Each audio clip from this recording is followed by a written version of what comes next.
오늘 본문에 보면 한 사람이 등장합니다. 그는 지금 기도하고 있습니다. 여기 1절에 보면 여호와여 내가 깊은 곳에서 주께 부르짖었나이다. 흥미로운 것은 이 시인이 기도하는 자리입니다. 지금 어디서 기도하고 있습니까? 깊은 곳, 깊은 곳. 깊은 곳이란 땅의 가장 낮은 곳이지만 이런 표현은 우리가 겪는 매우 심각한 고난의 순간, 그것을 깊은 곳이라 그렇게 부르고 있지요. 싫지만 아무도 원하지 않지만 우리가 살다 보면 가끔씩 만나게 되는 고통의 자리, 아픔의 자리, 실패의 자리, 갈등과 번민 그리고 방황이 있는 이 절망의 자리, 그런 자리에 우리가 처할 때가 있다 그 말입니다. 그런데 따지고 보면 이 깊은 데가 은혜의 자리예요. 참된 신앙은 하나님을 바라보는 것인데 그 깊은 곳에서 우리가 할 일은 하나님을 바라보는 것밖에 없거든요. 그래서 이 깊은 곳이 은혜의 자리가 되는 것입니다. 그분만이 나의 소망이고 나의 능력이고 나의 기쁨이고 나의 평강이고 나의 길이요 나의 생명이 되시기 때문에 우리는 그 깊은 곳에서 우리 하나님을 전심으로 바라보게 되는 것이죠. 아마 오늘 이 자리에도 그런 인생의 낮은 곳, 깊은 곳을 헤매다가 이 자리에 오신 분이 있을 것입니다. 뜻한 대로, 계획대로 잘 나갔으면 아마 이 자리에 없을 거요. 지금쯤 아마 저 설악산 빨갛게 불던 단풍 밑에 앉아 있을 거요. 그죠? 고통의 자리, 갈등과 번민의 자리 방황하다가 주님을 만나서 이 자리에 앉아 계신 분들 의외로 많이 있을 것입니다. 누가복음 15장에 보면 둘째 아들 탕자, 그가 잘 나갈 때는 아버지가 생각이 안 나지요. 아버지를 찾지 않아요. 주지용님이라 먹을 게 고기가 산더미처럼 쌓여 있는데 아버지가 생각날 리가 없죠. 그죠? 그렇게 잘 나가는데 우리 하나님이 생각날 리가 없죠. 그러다가 그가 모든 것을 잃어버리고 돼지우리로 갑니다. 거기가 깊은 곳이었어요. 돼지를 키우는 자에게 가서 돼지를 키우며 살아가는데 먹을 것이 없으니 돼지가 먹는 쥐엄 열매, 쓴 쥐엄 열매를 먹으려니 그것조차도 없는 거예요. 쓰디 쓴 쥐엄 열매가 이 탕자에게는 깊은 곳이었습니다. 그때서야 아버지가 생각나요. 내 아버지 집에는 먹을 것이 많은데 나는 여기서 줄여 죽게 되는구나. 내가 감히 아들이라 칭함받을 수는 없지만 내가 아버지께 돌아가서 품꾼의 하나로 나를 받아주세요. 아버지가 생각이 나는 거예요. 아버지가. 여러분, 인생의 쓴맛을 봐야 하나님을 찾는 게 인간입니다. 우리 옆 사람 축복합시다. 너도 인생의 쓴맛을 봐야 알거냐. 그 전에 정신 차려. 꼭 인생이 그래요. 그죠? 쓴맛을 봐야 그때서야, 그죠? 그때서야 하나님을 찾는 게 인생들이에요. 요나라는 인물이 있었습니다. 하나님의 낯을 피하여 하나님이 부르신 그 사명의 길로 가야 하는데 하나님의 뜻하심과는 하나님은 서쪽으로 가기를 원했는데 동쪽으로 도망가고 있는 거예요. 제가 거꾸로 말했나요? 동쪽으로 가기를 원했는데 서쪽으로 도망가는 거예요. 그런데 도망가는 길이 재밌나 봐요. 모든 게 탁탁 맞아 떨어집니다. 부둣가로 갔더니 막 출항하는 배가 있는데 그게 마침 서쪽 끝 저 스페인 항구로 가는 배예요. 올건이 잘 됐다. 그리고는 배에 올라탔더니 순풍에 마치 미끄러지듯이 그 아름다운 지중해를 쫙 가는데 얼마나 신이 나요? 네. 그리고는 배 밑창에 깊이 내려가 거기서 잠이 들지요. 깊은 잠이 들지요. 얼마나 신났을까요? 얼마나 마음이 편했는지 깊이 잠이 들었다. 그러나 하나님이 가만히 계실 리가 없죠. 요나를 얼마나 사랑하시는데, 네? 그렇게 요나를 사랑하시던 우리 하나님이 요나를 그냥 두면 안 되지요. 그래서 그에게 풍랑을 일으킵니다. 그리고는 끝모를 깊은 바다 속에 그를 던져 넣습니다.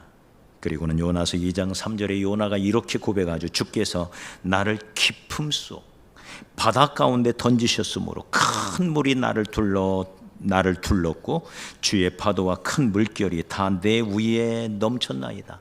깊음 속 바다 가운데, 깊은 바다 속, 네, 그곳에 요나를 집어넣은 거예요. 이 깊음. 네. 여러분, 그러나 저와 여러분의 삶에 이런 깊은 곳을 만난다 할지라도 결코 절망하지는 마십시오. 거기도 하나님의 은혜가 있습니다. 그 깊음 속에서 만나는, 그 깊음 속에서 맞닥뜨리는 하나님의 은혜가 있어요. 바다가 얼마나 깊은지 그 깊이를 측정하기가 아주 어렵대요. 과학자들의 조사에 의하면 세계에서 가장 깊은 바다는 필리핀의 동쪽에 있는 마리아나 해구라고 그래요. 얼마나 깊은지 10,000m가 훌쩍 넘는데요. 1960년대 미국의 잠수선 트리에스테 호가 이 해구의 거의 밑바닥까지 잠수한 적은 있었지만 아직도 그 바닥에 완전히 다다른 사례는 없다고 합니다. 그렇게 깊어요. 그런데 중요한 것은 이 깊은 바다 속에도 물고기가 살더라 그 말이에요. 네. 영국의 과학자들이 바다 깊은 곳에 사는 물고기들의 사진을 찍어서 공개를 했는데 이곳은 완전한 어두움의 세계, 네. 빛이 조금도 들어오지 못하는 완전한 어두움이 그 속에 있는데 이 10,000m 정도면요, 그 수압이 얼마나 센지요, 위에서 코끼리 1,600마리가 짓누르는 그런 압력이랍니다. 네? 저와 여러분 위에 코끼리 1,600마리를 올리면 어떻게 되겠어요? 네?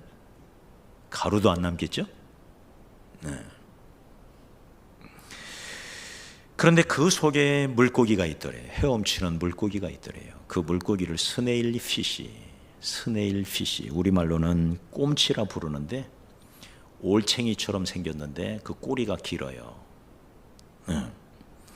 그래서 뱀처럼 생겼다. 그래서 스네일 피시라 그렇게 이름을 붙였대요. 여러분, 그 깊은 바다 속에 거기에도 신비로운 생명체가 있더라는 거죠. 여러분, 아무리 깊은 곳에 던져져 있어도 그 속에 꼼치가 살듯이 어떤 경우에도 하나님 앞에 있는 자는 희망이 있습니다. 한숨 쉬지 마시기 바랍니다. 인생의 깊은 바닷속, 어디로 가야 할지 모르는, 내가 무엇을 어떻게 해야 할지 모르는 이 막막함, 이 답답함, 네, 길이 안 보이는 거예요. 어디로 가야 할지, 무엇을 어떻게 해야 할지 내 속에서 솟아나는 힘이 없는 거예요. 네? 그리고는 쭉 늘어진 인생, 나도 모르게 입에서는 한숨만 나가고 아무 생각도 안 나고 그저 멍하니 있으면서, 그러다 보니까 나도 모르게 깊은 우울증이라고 하는 정말 원치 않는 불청객이 찾아와서 내 영혼을 날마다 갉아먹습니다. 이게 깊은 바닷속이죠. 네. 그러나 사랑하는 여러분, 그 깊음 속에 꼼치가 살고 있듯이 하나님 안에는 결코 절망이 없어요. 여기에 희망이 있어요. 오히려. 네. 혹시 저와 여러분 이 가운데도 그런 기품의 바다 속에 빠져 있는 분 안 계신가요? 끝물을 나락 속에서 헤매고 있는 분 안 계신가요? 아무리 용을 써봐도 앞이 안 보이고 희망이 안 보이는 분, 마치 바닷속 1만 미터 속에 갇혀 있는 것과 같은 그런 인생. 어쩌면 지금 코로나 세상이 그럴 수가 있어요. 자영업자들의 고통은 이루 말할 수가 없습니다. 빼놓을 수 없는 게 한국교회죠. 한국교회 얼마나 많은 어려움이 있었습니까? 그러나 저는 이 코로나가 한국교회를 향한 하나님의 축복이라고 저는 생각합니다. 이 코로나를 통하여 지난 120년 동안 정신없이 달려왔던 이 한국교회, 그리고 세계 선교 역사상 이런 놀라운 부흥과 축복과 은혜를 경험하지 못한 것이 한국교회, 놀라운 은혜를, 놀라운 축복을 한국교회는 받았습니다.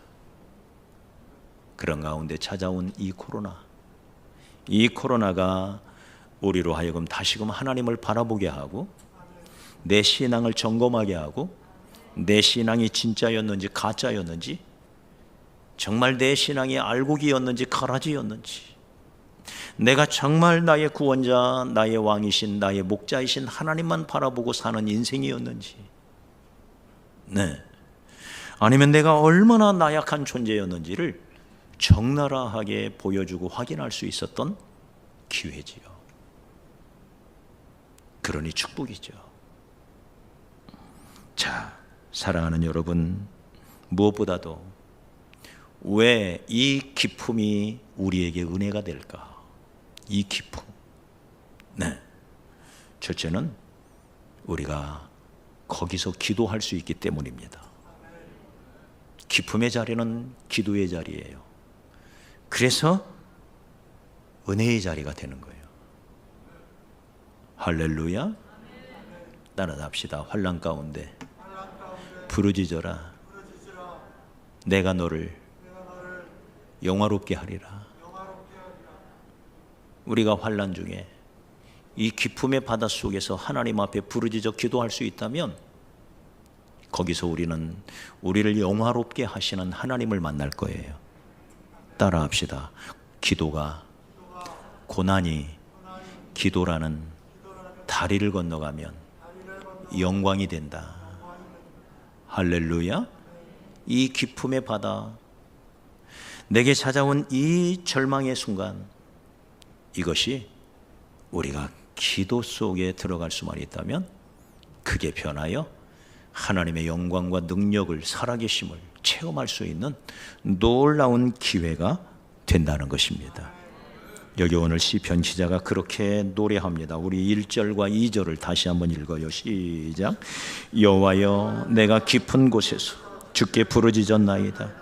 주여, 내 소리를 들으시며 나의 부르짖는 소리에 귀를 기울이소서. 자, 시인은 여기 깊은 곳에서 기도하기 시작합니다. 보통 기도가 아니라 부르짖는 기도를 드리고 있습니다. 그냥은 기도할 수가 없어서 통곡하며 애통하며 하나님 앞에 울부짖어 기도합니다. 이 부르짖는다, 이 부르짖는다고 하는 의미는 어떤 의미일까요? 이 말의 어원을 살펴보면 두 가지 정도의 의미를 살펴볼 수가 있어요. 첫째는 해산하는 여인이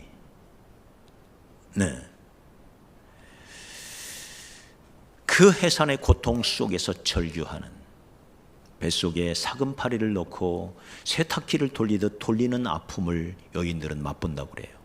얼마나 아픈지, 그렇게 고통스럽대요.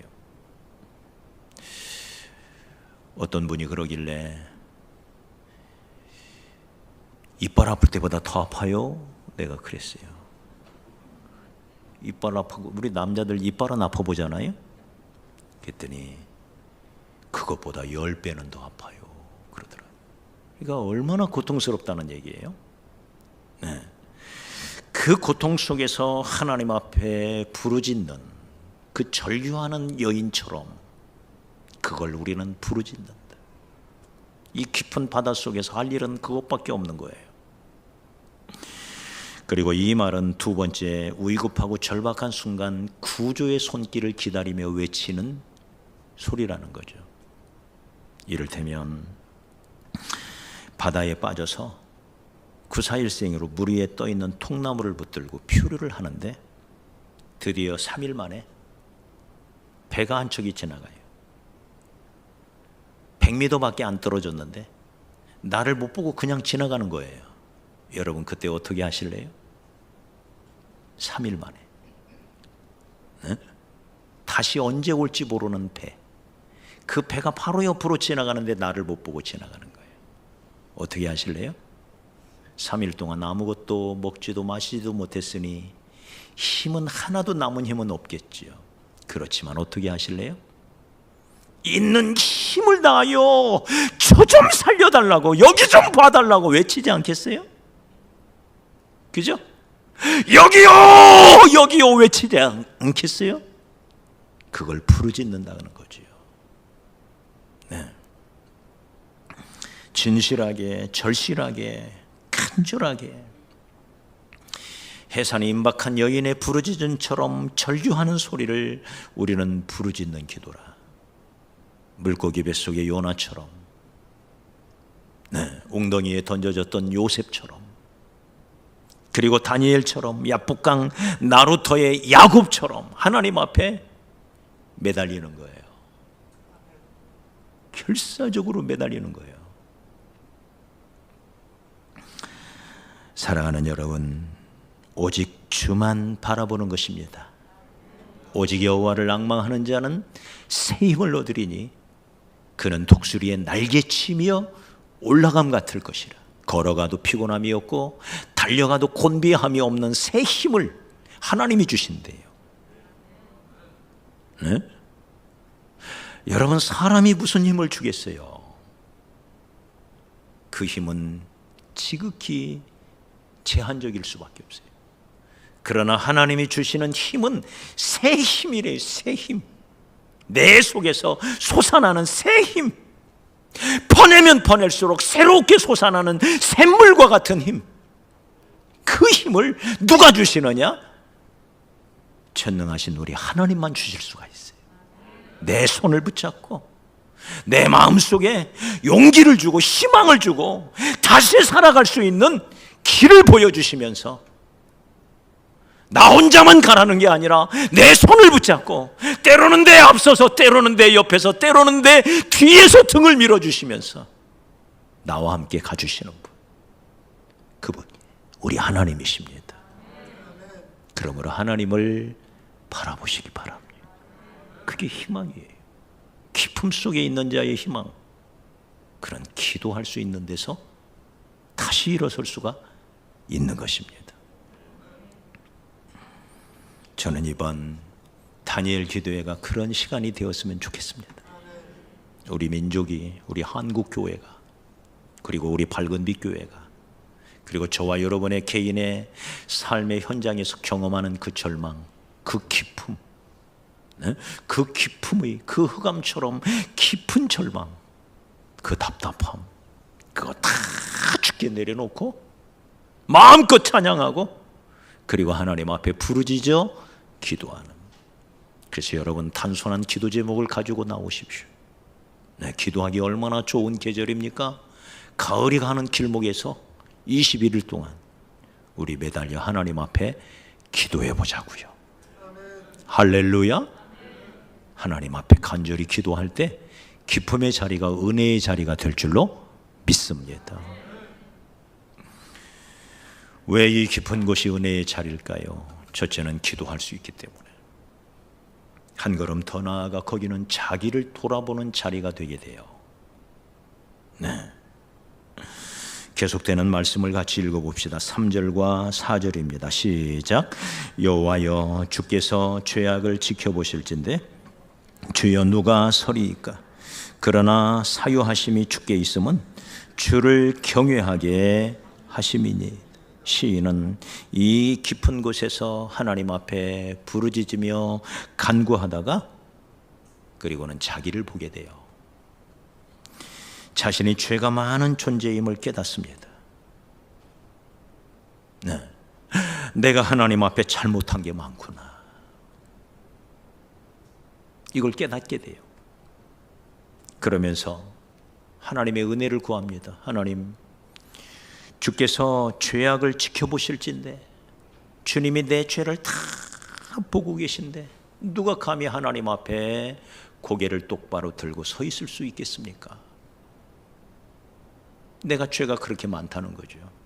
그러나 사유하심이 주께 있기에, 사유하심, 이 말은 나를 깊이 생각하사 나를 돌보시며 그래서 우리의 죄를 사해 주시는 것, 이것을 사유하심이라 그래요. 사유하심이 주께 있습니다. 네. 사람은 평온할 때 자기를 돌아보지 못해요.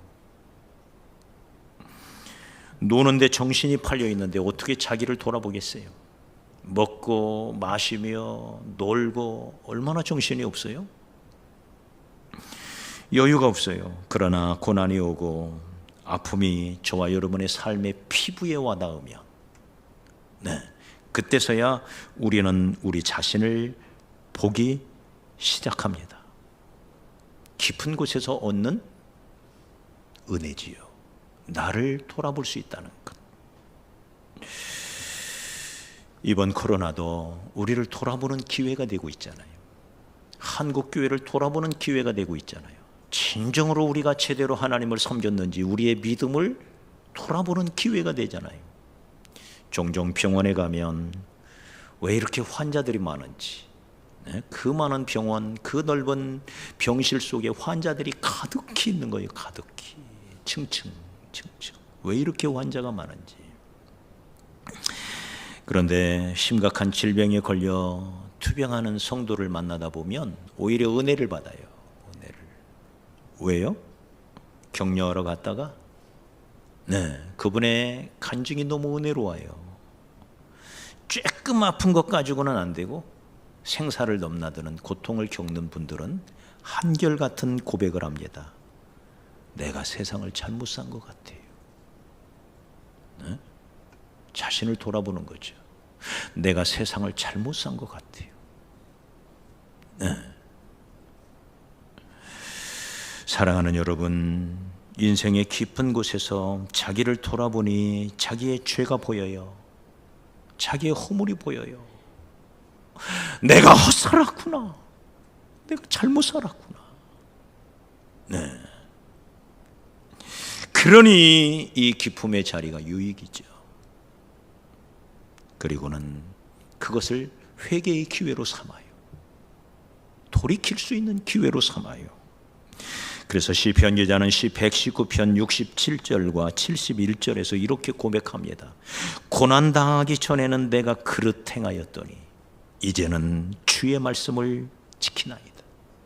고난당한 것이 내게 유익이라. 네? 이로 말미암아 내가 주의 율례들을 배우게 되었나이다. 하나님의 뜻을 알게 되었다는 거예요. 고난을 통하여 내가 배운 게 너무 많다는 거예요. 네. 인생의 깊은 곳에서 우리는 우리 자신을 돌아보면서 내가 얼마나 부족한지, 내가 얼마나 연약한지, 내가 얼마나 잘못된 길을 걸어왔는지, 내 마음속에 얼마나 많은 교만이 있었고 얼마나 많은 어리석음이 사려 있었는지를 깨닫게 되는 거죠.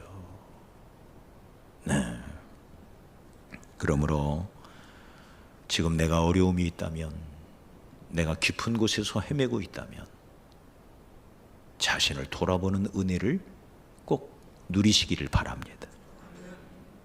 너희 중에 고난당하는 자가 있느냐? 기도하라. 저는 기도할 것이요. 기도하면서, 기도 중에 우리의 모습을 거울에 비추어 보면서 내가 무엇이 잘못됐는지, 어디서 내가 잘못됐는지, 어디서 내 믿음이 떨어졌는지, 어디서부터 잘못 꼬이기 시작했는지, 네, 깊이 돌아봄의 시간을 가지시기를 주의 이름으로 축복합니다. 마지막으로 그곳에서 우리는 기도하며 해야 할 일 한 가지가 더 있습니다. 그건 이제는 하나님의 은총의 시간을 기다리는 것입니다. 하나님의 은혜의 때를 기다리는 것입니다. 그래서 여기 본문 5절로 6절에서 시인은 이렇게 고백하죠. 다 같이 읽어요. 시작. 나 곧 내 영혼은 여호와를 기다리며 나는 주의 말씀을 바라는도다. 파수꾼이 아침을 기다림보다 내 영혼이 주를 더 기다리나니 참으로 파수꾼이 아침을 기다림보다 더하도다. 하나님의 회복의 때를 기다리는 겁니다. 하나님이 나를 내 안에서 역사하시는, 나를 도와주시려고 일어나시는 그 순간을 기다리고 있는 거죠. 그러면서 말하기를, 이 기다림을 이렇게 표현해요. 파수꾼이 아침을 기다리는 것보다 더하다. 네. 전쟁이 많던 시대에 파수꾼은 아주 중요한 일을 하죠.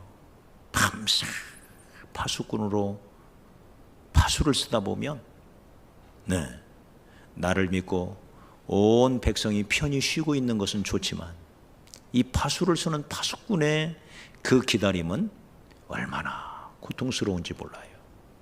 왜 이렇게 아침이 안 오는지. 저도 군대에서 그런 경험이 있었습니다. 네, 깊은 잠에 빠져있던 새벽 2시에 당번병이 깨워요. 보초 나가라고. 네, 초병 근무 시간이 됐다.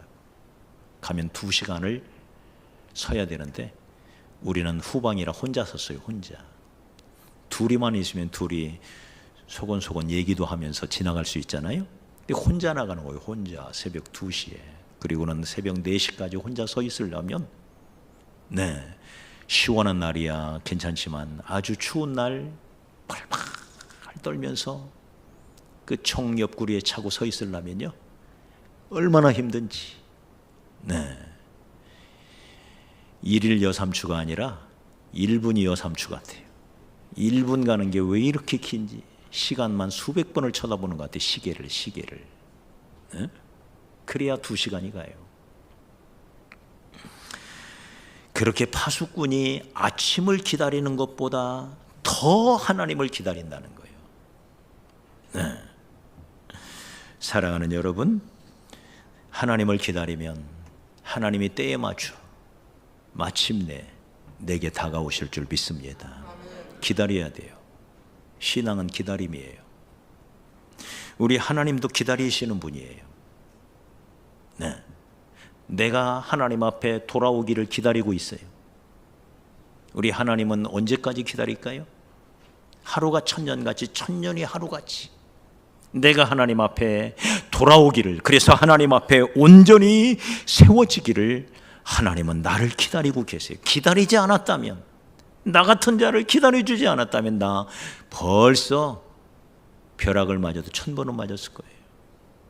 내가 바로 서기를, 내가 깨닫기를, 내가 내 잘못된 삶을 고치기를, 네, 내 믿음이 하나님 앞에 온전한 믿음으로 세워지기를 또 기다리고 또 기다리시는 분, 이분이 우리 하나님이시죠. 동시에 우리도 기다릴 줄 알아야 돼요. 때가 있는 거예요. 따라서 합시다. 하나님의 때가 있다. 누구의 때? 하나님의 때가 있어요. 나의 시간과 하나님의 시간은 달라요. 네. 내 시간에 하나님을 맞추려고 하면 안 돼요. 하나님의 시간에 나를 맞춰야 돼요. 때가 있는 거예요. 다 때가.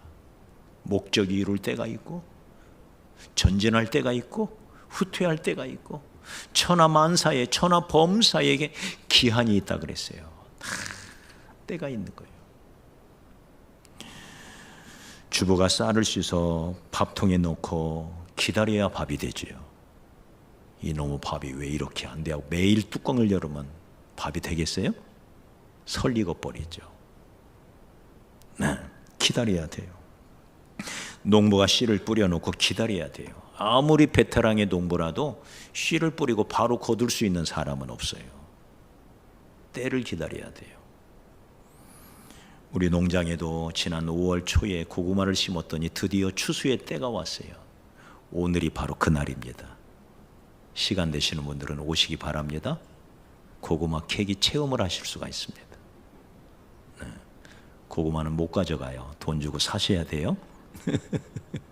선교비로 써야 되니까. 네, 100박스는 캘 거예요. 우리의 희망이지만 비행기에 몸을 싣고 목적지에 가는 것도 기다려야 돼요. 5시간 그 안에 그 조그마한 의자에 앉아 있으려면 정말 힘들더라고요. 그래도 기다려야 돼요. 기다리지 못하고 뛰어내려요?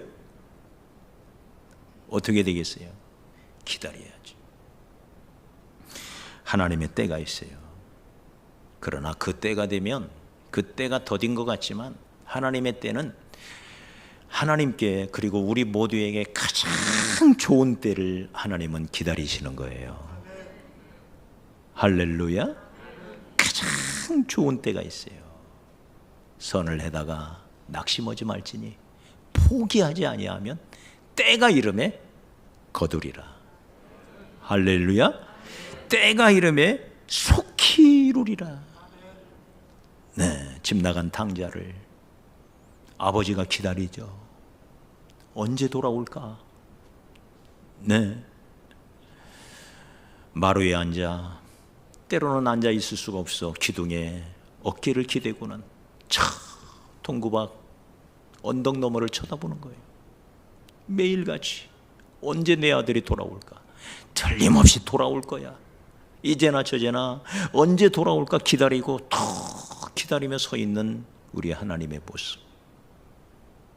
네, 신앙은 이렇게 기다리는 거예요. 할렐루야. 그러나 그 기다림이 결코 오래가지 않아요. 오래가지 않아요. 네, 그래서 주님은 이렇게 말합니다. 따라서 합시다. 저녁에는 울음이 기숙할지라도 새벽에는 기쁨이 오리로다. 저녁과 새벽은 짧게는 1시간밖에 차이가 없어요.